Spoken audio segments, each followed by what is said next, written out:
Okay, without further ado, let's demonstrate some bicep curls here. So first and foremost, I have both weights at the same time. And because of kind of the shape of these weights, you can see here, they're a little bit wide. Not that big a deal. From here, I mean, the wider out they get, you're starting to put some strain on your shoulders, your elbow joints. But at this point, they're not too wide, and we can easily just straight curl right here, keeping the upper arm down from the shoulder to the elbow as fixed as we can. Nice clean form. We want to make sure we don't come too far forward. Definitely don't want to come too far back. Farther forward can put a little bit more emphasis on the bicep. It's harder to hold it at the top, but at the bottom you lose some of that difficulty, and it gets a little bit easier right about here. So ideally, straight up and down, and we'll just do a bicep curl and bring it down. Variations we were talking about. This one is going to be a hammer curl.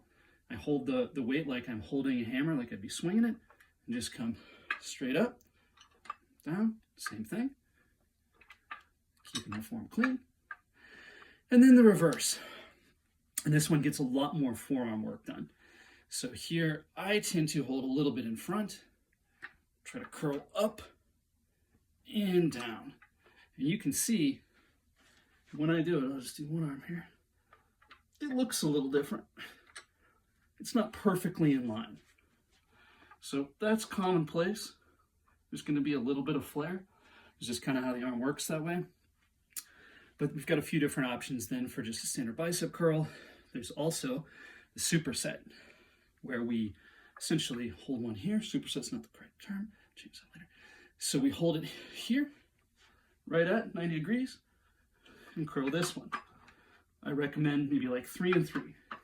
So we do 3, come down, come up for that one. 1, 2, 3, and they're both down. And then maybe 3 more.